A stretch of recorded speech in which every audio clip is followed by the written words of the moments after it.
들어갑니다. 1문단 코나투스는 사물이 자기 존재를 보존하려는 경향을 말한다. 우리의 화제 코나투스 되겠고요. 사물이 자기 스스로를 보존하려는 경향을 코나투스라고 부른다. 서구 철학에서 코나투스는 수천 년에 걸쳐 여러 철학자에 의해 정의되었다.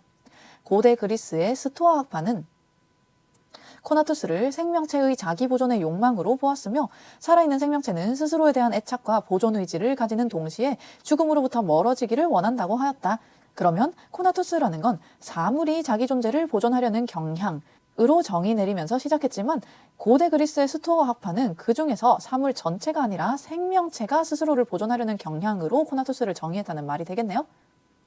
하지만 스토아 학파는 코나투스를 모든 생명체가 가지고 있는 것이 아니라 부정표현 체크, 동물만이 가지는 특성이라고 하였다. 그러면 위에 체크한 정의 다시 재정의 내리는 게 좋지 않을까요? 생명체의 자기보존 욕망이 아니라 동물의 자기보존 욕망에 해당하는 것이다.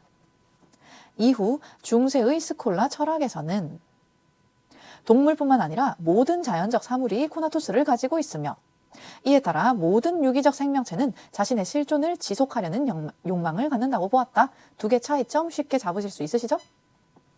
중세 이후 르네상스 철학자들은 코나투스가 자기 보존에 대한 욕망이라는 기존의 견해를 받아들이면서 코나투스를 유기적 생명체뿐만 아니라 무기물도 가진 속성이라고 하였다. 계속해서 범위가 확장되고 있네요. 또한 르네상스 철학자들은 인본주의를 추구하였기 때문에 인간의 욕망을 죄악시하던 종교와는 달리 인간의 욕망을 긍정적으로 바라보았다. 이런 관점에서 자기 보존의 욕망인 코나투스 또한 인간이 당연히 가지는 속성이라고 생각하였다. 까지 코나투스의 범위가 확대되어 가고 있는 과정에 대한 설명이었고, 이 문단 자기 보존의 욕망이라는 코나투스의 의미는 근대의 철학자들에게도 이어졌지만 기존의 관점에만 머무르는 것이 아니라 자연을 이해하는 데에도 적극적으로 활용되었다. 기본적인 정의 자체는 유지되지만 관점의 변화가 생겼다는 내용이네요. 무기물도 코나투스를 가지고 있다는 르네상스 시대의 인식을 이어받아 이를 물체의 운동에 적용하고자 한 것이다. 앞에서 얘기하는 자연에 대한 이해라는 게 물체의 운동을 가리키는 표현이네요. 단순히 산, 나무 이런 자연물이 아니라요. 데카르트는 어떤 물체가 현재의 상태를 유지하고자 하는 속성을 코나투스에 의한 것이라고 보았다. 지금부터 물체의 운동에 코나투스를 어떻게 적용했는지에 대한 설명인 거예요. 예를 들어 다른 외부적 힘이 간섭하지 않을 때 날아가는 공이 관성에 따라 동일한 방향으로 계속 운동을 지속하는 것은 방향과 운동량을 보존하려는 일종의 자기 보존의 욕망에 해당한다는 것이다. 즉 관성을 코나투스를 사용해서 설명했다는 말이네요. 데카르트는 근대 이전의 학자들과는 달리 코나투스에 담긴 생물학적인 함축적 의미를 제외하고 어떤 물체의 상태를 기술하는 중립적인 표현으로만 코나투스를 사용하였다. 굉장히 강조되어 있는 표현이죠. 이거는 아니고 이거는 맞다 했으니까 둘 다 챙겨주셔야 돼요. 기존에 1문단에 있었던 근대 이전의 철학자들은 인간, 동물 이런 생물이나 무기물이 가지고 있는 자기 보존의 욕망을 코나투스로 본 거에 비해서 데카르트는 철저하게 물체의 상태를 기술하는 중립적인 표현으로만 코나투스를 썼다고 하더라. 홉스도 새로운 학자 등장. 자연의 이해를 위한 방법으로 코나투스를 활용하였다. 홉스는 코나투스를 인간이 알기 어려운 단위에서 벌어지는 물체의 운동이라고 말하였고 우리가 관찰하는 모든 운동은 코나투스의 집합이라고 하였다. 그러면 실제로 코나투스 하나하나는 우리가 관찰할 수 없는 거고 우리가 관찰할 수 있는 현상은 그 코나투스 하나하나가 모여서 만들어진 현상이 되겠네요. 홉스는 걷기나 말하기 같은 인간의 움직임도 코나투스에 의한 것으로 보았는데 이러한 관점에 따르면 심장을 통한 혈액의 순환 등 인체의 자기 보존을 위한 생명운동 역시 코나투스에 의한 것이 된다. 즉 홉스에 따르면 코나투스는 어떠한 방향으로 향하기 위한 노력이며 인간의 자기 보존 욕망도 생존이라는 방향성을 갖는 노력이라고 할 수 있다. 인간의 자기 보존 욕망을 코나투스에 포함시켰다 하는 거 홉스의 특징. 그러면 이 문단은 근대의 철학자들이 코나투스를 어떻게 정의 내렸냐에 대한 설명인 거고요. 데카르트와 홉스 모두 물체의 운동에 적용하고자 했다 하는 공통점은 있지만 데카르트는 철저하게 생물학적으로 함축적인 의미는 부여하지 않았지만 홉스는 인간이 스스로 자기 보존을 하려는 그 욕망을 코나투스에 포함시켰다 하는 차이점이 있구나 하는 것까지 잡아주셔야 돼요. 3문단, 코나투스에 대해 가장 적극적인 태도를 보인 근대 철학자는 스피노자였다. 계속해서 근대 철학자 얘기가 이어지는 거고요. 마찬가지 스피노자도 물체의 운동에 코나투스를 적용하려고 했다 하는 공통점은 있을 거고요. 스피노자 역시 다른 학자들과 마찬가지로 자기 보존을 위한 욕망이라는 관점에서 코나투스를 바라보았다. 스피노자에 따르면 실존하는 것은 신 또는 양태이다. 스피노자가 말하는 신은 종교에서 말하는 인격적이거나 정신적인 존재가 아니라 우리가 살고 있는 자연 그 자체이며 무한한 속성을 가진 유일한 실체이다. 실체의 여러 속성이 유한한 형태로 나타난 모습이 양태이며 인간이나 기타 모든 사물은 양태로서 존재한다. 까지 스피노자가 얘기하는 실제로 존재하는 신과 양태 두 가지를 잘 구별을 해주셔야 돼요. 둘 다 실제로 존재하긴 하지만 신은 무한한 속성을 가지고 있는 유일하게 실체를 가지고 있는 존재고 그 실체의 여러 가지 속성이 무한하지 않게 유한한 형태로 나타나는 게 양태에 해당한다 하더라. 그래서 인간이나 사물은 양태로 존재하는 거고 유일하게 실체로 존재하는 것은 신밖에 없다. 실제로 존재, 실존은 하지만 실체는 신밖에 없는 거예요. 주의. 계속합니다. 스피노자는 코나투스를 모든 양태가 자신을 보존하려는 성향이라고 보았다. 즉 인간이나 모든 사물이 스스로를 보존하려는 성향이 코나투스에 해당한다. 코나투스는 사물의 본질 그 자체이기 때문에 의도적이거나 지향적인 성격을 갖지 않고 코나투스가 없다면 양태는 그 본질을 잃어버리는 것과 같으므로 자신의 존재를 보존할 수 없다는 것이다. 스피노자는 유기체뿐만 아니라 모든 무기물도 양태에 해당하므로 자신의 본질을 유지하려는 성향을 보인다고 하였지만 인간의 코나투스는 이라고 했으니까 지금부터 모든 무기물이 가지고 있는 코나투스와 인간의 코나투스 구별해 주셔야 돼요. 인간의 코나투스는 다른 사물들의 코나투스와는 다르게 의도적이거나 지향적인 성격을 갖는다고 하였다. 차이점 잡으실 수 있죠? 앞에 있었던 사물들의 코나투스는 의도적이지도 않고 지향적이지도 않다 하면서 우리가 부정표현 체크해 놨거든요. 그럼 결국 인간과 사물 모두 양태로서 코나투스라는 본질을 가지고 있는 건 동일하지만 그 본질에 해당하는 코나투스가 사물의 경우에는 의도도 없고 지향도 없는 거고요. 인간은 특정한 의도가 있고 특정한 지향을 갖는 것이 인간이 가지고 있는 스스로를 보존하려는 코나투스인 것이고요. 스피노자는 인간의 코나투스를 나누어 설명하였는데 다시 쪼개지는 거예요. 3문단 굉장히 복잡해요. 신과 양태가 쪼개져 있었고요. 이 양태에 해당하는 것에 인간과 사물이 쪼개져 있었고요. 이 인간이 가지고 있는 코나투스가 지금부터 또 쪼개질 거예요. 스피노자는 인간의 코나투스를 나누어 설명하였는데 자신의 존재를 유지하려는 노력이 정신의 측면에서만 표현되는 코나투스를 의지라고 하였고 정신과 신체에서 동시에 표현되는 코나투스를 욕구라고 하였다. 스피노자는 욕구가 인간의 본질이라고 말하였고 이는 욕구가 곧 본능적으로 자신의 존재를 유지하려는 노력이라는 것을 의미한다. 또한 인간이 본능적 차원에만 머물지 않고 자기 보존의 노력을 의식하게 되는 것을 욕망이라고 하였다. 총 3가지 내용 나왔어요. 인간이 가지고 있는 코나투스는 의지와 욕구가 있는데 그 중에서 욕구에 해당하는 코나투스가 본질인 거고요. 이 욕구를 인간이 의식을 하게 되면 욕망이 된다고 하더라. 자기 보존을 위한 노력이라는 점에서 욕구와 욕망을 동일하다고 볼 수도 있지만 욕구는 의식에 앞서는 것으로 인간의 본능적인 활동이라고 할 수 있다. 똑같은 말 다른 표현으로 반복하는 것뿐이에요. 욕구가 먼저 있을 거고 그 욕구를 의식을 하면 그 뒤에 욕망이 되는 거니까. 그러니까 당연히 욕구가 의식보다 그 앞에 있다. 그리고 이때 말하는 욕구가 인간의 본질이자 본능적인 활동에 해당한다. 예를 들어 신생아가 생존을 위해 본능적으로 엄마의 젖을 찾는 것은 욕구에 해당한다고 볼 수 있다. 반면 어린아이에게 어떤 음식을 주었을 때 그 음식을 거부하는 것은 의식에 의해 나타난 행위이므로 욕망에 해당하는 것이다. 두 개 구별하는 건 그렇게 어렵지 않으시겠죠. 그럼 스피노자의 이론 짧게 간략하게 재정리. 세상에는 두 가지 실존이 있어요. 신이 있고 양태가 있다. 이때 신만이 유일한 실체로 존재하는 거였고, 신이 가지고 있는 그 다양한 무한한 속성이 유한한 형태로 발현되는 게 양태였는데, 양태를 크게 두 가지로 구별해서 글이 이어지는 거였죠. 인간과 사물이 있다 하더라.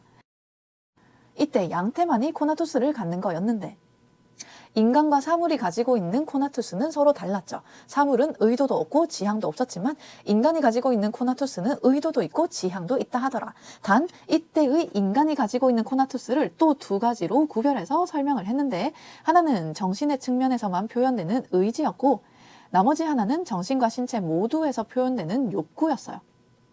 둘 중에 욕구가 인간이 가지고 있는 본질에 해당하는 거였고, 이 욕구가 의식이 되면 욕망이 되는 것이다 하면서 3문단이 끝이 났습니다.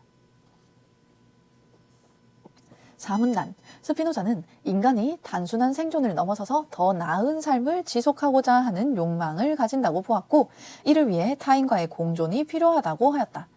스피노자에 따르면 코나투스는 불변하는 실체가 아니라 실체가 여러 모습으로 나타나는 현실적인 양태이고까지 3문단에 있었던 내용이죠. 유일한 실체는 신밖에 존재하지 않았고, 그 신이 가지고 있는 속성이 여러 모습으로 나타나는 게 양태에 해당하는 거였으니까. 따라서 코나투스는 타인과의 관계 속에서 변화가 가능하다. 중요한 건 타인과의 관계 속에서 코나투스를 변화시킬 수 있다 하는 이 내용. 이게 타인과의 공존이 필요하다 하는 결론과 관련이 되겠죠. 인간은 타인과 관계를 맺으면서 어떠한 자극을 받게 되고, 이는 인간의 정신과 육체에 변화를 주게 된다. 스피노자는 이러한 자극과 변화의 과정이 기쁨과 슬픔이라는 두 가지 원초적인 감정으로 나타난다고 하였다. 기쁨이 나타나면 코나투스가 증가하고 슬픔이 나타나면 코나투스가 감소하게 되는데, 인간은 코나투스의 증가를 지향하는 쪽으로 행동한다는 것이다. 다른 말로 바꾸면 어떠한 감정을 증가시키고 싶어 할 것이다. 기쁨을 증가시키고 슬픔을 감소시키고 싶을 것이다. 그러니까 코나투스의 증가를 위해, 코나투스를 변화시키기 위해서는 타인과 관계를 맺을 필요가 있다라는 결론으로 귀결되는 거예요. 한편 인간은 코나투스를 감소시키는 타인과 관계를 맺기도 하는데, 이는 왜곡된 욕망으로 인해 발생한다. 인간이라면 자고로 코나투스를 증가시키고 싶을 텐데 가끔은 감소시키는 사람과도 관계를 맺기를 한다 하더라. 그것은 왜곡된 욕망 때문이다. 하지만 스피노자는 타인과의 관계를 부정하지 않는다. 타인과의 관계 속에서 잘못된 인식을 수정할 수 있고, 이는 결국 코나투스의 증가로 이어질 수 있다는 것이다. 이러한 관점을 바탕으로 하여 스피노자는 인간은 기쁨을 지향해야 한다고 말하며, 타인과 함께 기쁨을 증가시킬 수 있는 공동체의 필요성을 주장하였다. 결국 중간에 설명했던 것처럼 코나투스를 증가시키기 위해서, 코나투스를 변화시키기 위해서는 타인과의 관계를 맺어야 하니까 인간에게는 공동체가 필요합니다 하는 게 스피노자의 결론이었던 거네요. 1번 문제, 윗글의 전개 방식으로 가장 적절한 것은 맞는 것을 고르셔야 되고, 1번, 통시적 관점에서 중심화제에 대한 여러 학자의 견해를 설명하고 있다. 통시적 관점이라고 하면 시간의 흐름에 따라서인 거 알고 계셔야 돼요. 1번이 바로 정답. 2번, 상반된 견해와 대조된 적 없었고요. 3번, 특정한 용어의 어원을 소개한 적 없죠.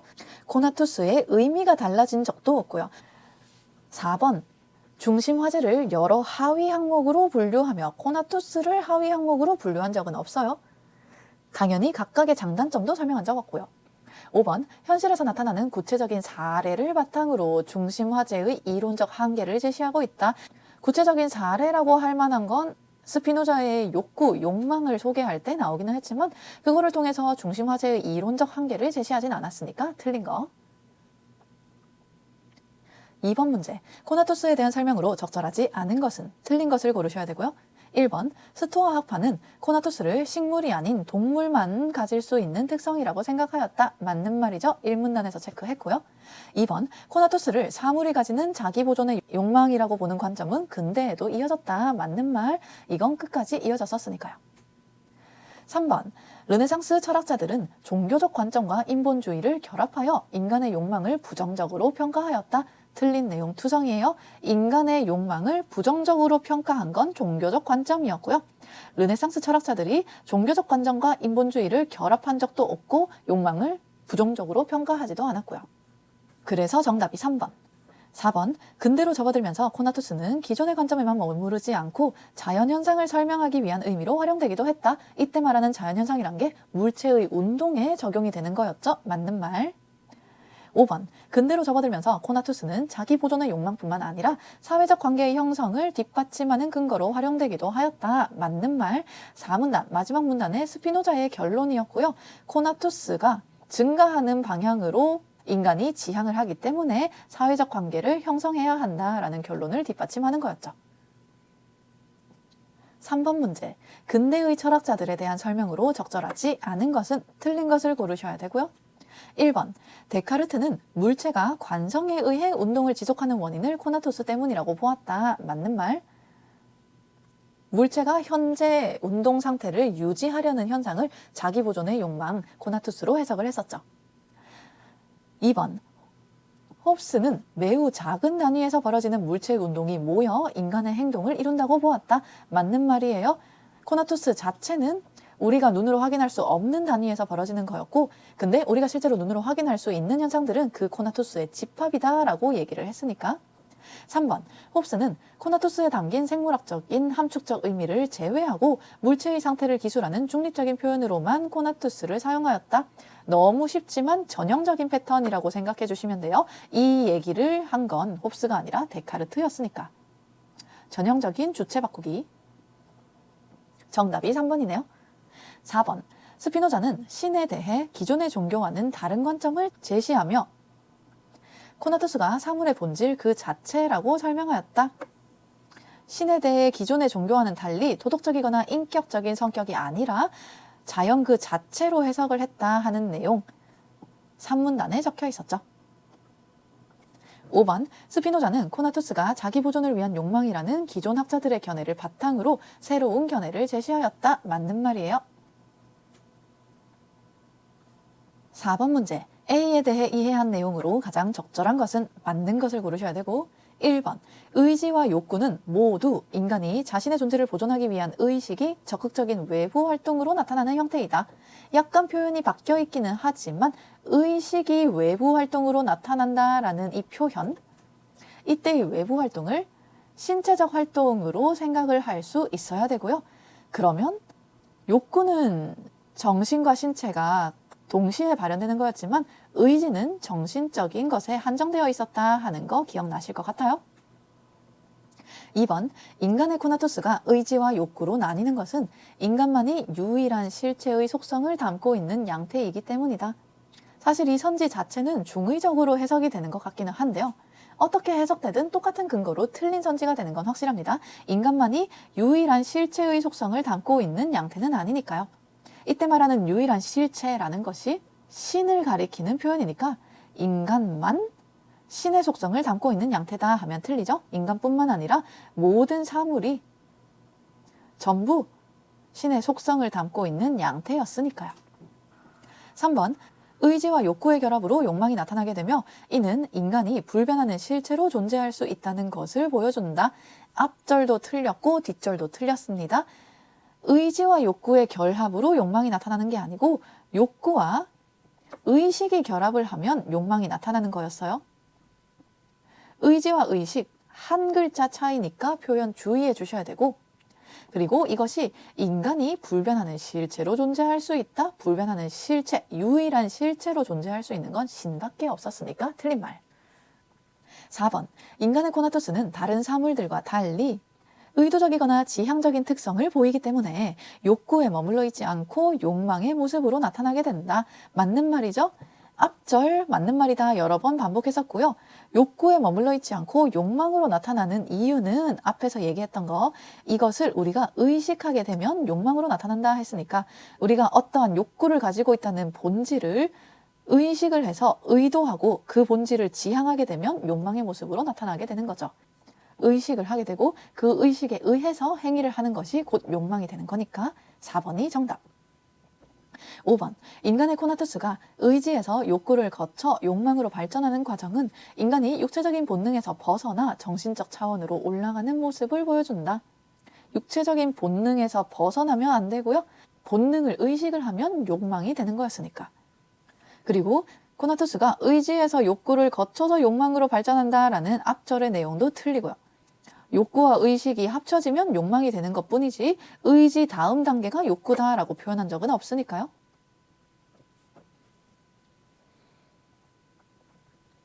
5번 문제. 스피노자의 관점에서 보기를 이해한 내용으로 적절하지 않은 것은 틀린 것을 고르셔야 되고, 보기.